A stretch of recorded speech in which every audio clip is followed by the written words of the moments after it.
any of these problems in abstract, for example. In the previous algebra workout, you looked at the rules for differentiating products, quotients, and composite functions. Well, in this programme, we'll be looking at integrating functions and specifically at what rules there are that simplify complicated integrals. Well, integrals like these, for example. These are 4 indefinite integrals, and when I've completed a couple, in fact, the first and third problems, Alan will look at them as definite integrals. But first, remember what integration means. I'm looking for the antiderivative. So in this first problem, for example, I'm looking for a function, and not forgetting that I need to add an arbitrary constant, whose derivative is x cos 2x. Now, there's a table of straightforward integrals to help us. But all these 4 problems are all integrals of products or quotients, and the standard integral results apply to much simpler functions. So in this situation, you need some patterns and to see if a rule or two applies. So here's Alan to talk through the rules of integration. OK, let me start with one of the most useful rules. This is called integration by parts, and it involves the indefinite integral of a product of 2 functions, f of x and g dash x, the derivative of a function g of x. The rule says the following, that the integral of f of x g dash x dx is equal to f of x times g of x minus the integral of f dash x g of x dx. Wow, well, that's pretty complicated, but notice this last integral has the derivative as it were the other way around, and we do this in the hope that this last integral is easy to work out. If in fact this first integral was a definite integral with limits a to b, then all you do is add the limits a, b on the original integral, evaluate the product here between b and a, and add the limits to our final integral. But I'll be demonstrating that later in the programme. Well, to begin with, I want to find the indefinite integral of x cos 2x. And can I do that from the table? Well, no, but the function is a product of 2 functions, each of which could be integrated or differentiated were they on their own. Well, when integrating by parts, one of the parts has to be differentiated and one integrated. So I can choose which would be best as f of x and which as g dashed of x to give me the least work. Well, here I think x, that differentiates to 1, so I'll choose that to be f of x. And then what's left has to be my g dashed of x, so that's cos 2x. So I can fill my table in here. I know that f of x is x, and that has derivative of 1 from the standard table of derivatives. Now my cos 2x is the g dashed of x, so cos 2x. So I need to do the reverse process. I need to integrate to find what g of x would be. Well, from the standard table of integrals, I know that that will be 1/2 sine 2x. Well, now with these results, I can integrate by parts. So first of all, I need f of x. Well, that's x. We decided that at the beginning. Then I'm going to need to multiply that by g of x. And we found that by integrating cos 2x. So that's 1/2 sine 2x. Then I take away the integral of f dashed of x. Well, that's 1, and that's multiplied by g of x. And we know that that's 1/2 sine 2x.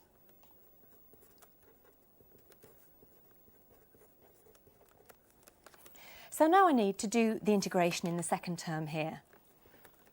I'm going to take out the multiplying sign as I go through. So x times 1/2 sine 2x. And I'm going to put the half outside the integral sign first, which means I'm left with having to integrate sine 2x. Well, I can do this from the standard table of integrals. Well, that gives me 1/2 x sine 2x minus 1/2, and from the standard table of integrals, negative 1/2 cos 2x. And now it's just a matter of neatening this up, doing the multiplication here. So that's 1/2 x sine 2x plus 1/4 of cos 2x plus, of course, c, the constant of integration.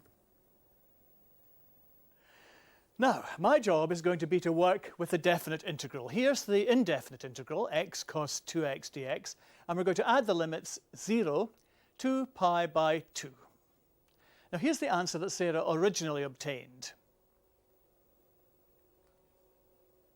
And what we do is, well, we can forget about the c, and we simply evaluate this at pi by 2, and then take away what we get when we evaluate at 0.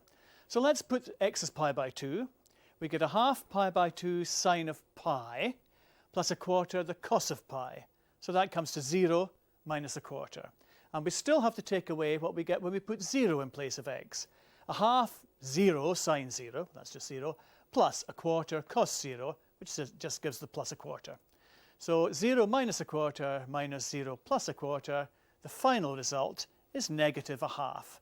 And that is the value of this definite integral. Now, what about the indefinite integral in problem 2, which is this, x e to the power x squared? But if you attempted to solve it using integration by parts, you'd find it doesn't work. To solve it, I need to use a method called integration by substitution. And integration by substitution means what it says. Say we have an integral of this form. Now, this looks pretty complicated. But to start with, let's notice we have a product of two functions, f of g of x, and then the derivative of the g of x, g dash x. And we can simplify matters by writing u equals g of x. Let's then differentiate so that du by dx is g dash of x. And it will help in the final work here if we then write du is g dash x dx. Now let's do some substituting. For the g of x, we want to put u, and the g dash x dx can be written as du. So now we have a much easier integral. In other words, our original integral can now just be written as the integral of f of u du, where u is g of x.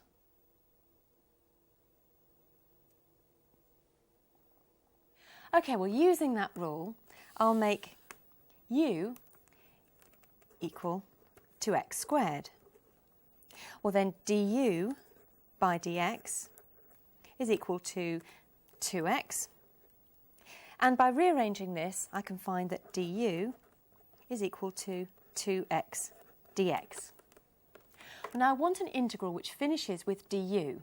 So I rewrite my integral with 2x dx inside.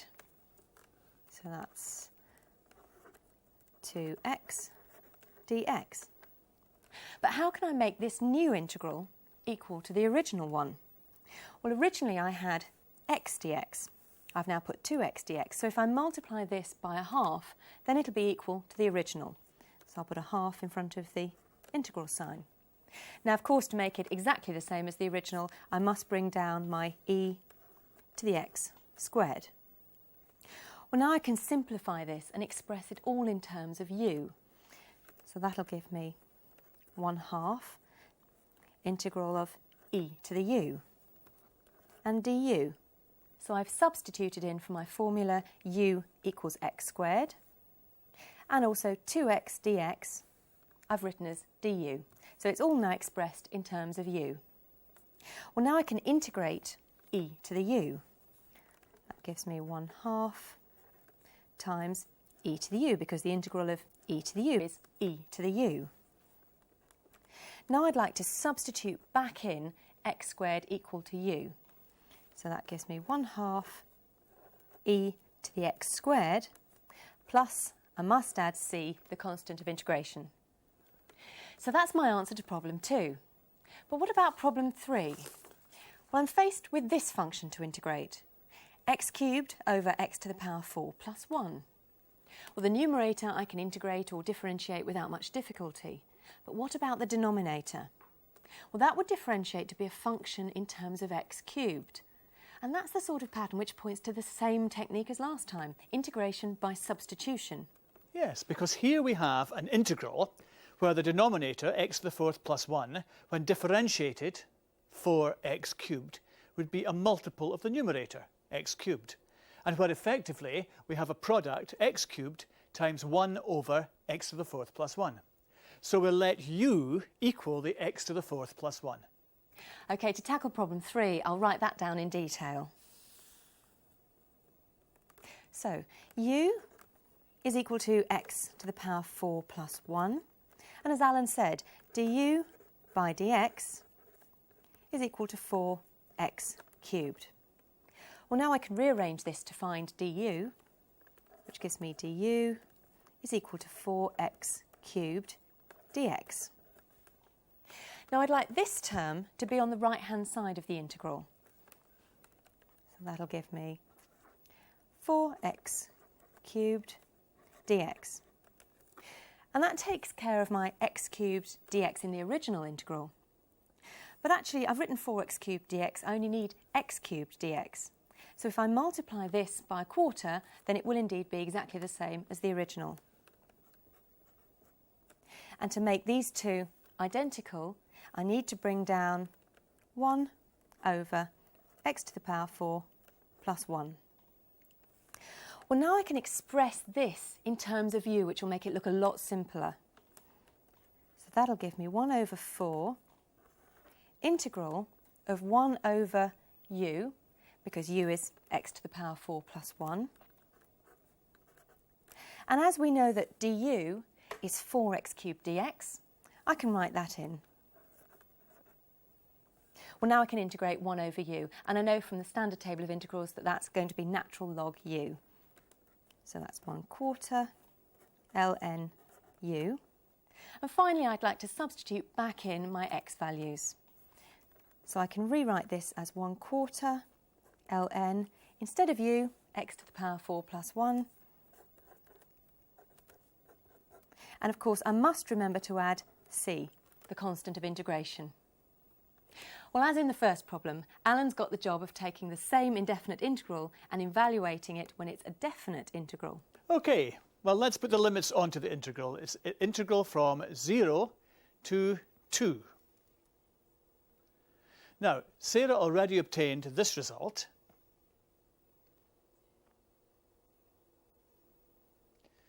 And as we have a definite integral, we can forget about the c and evaluate this at 2, and then take away what we get when we evaluate it at 0.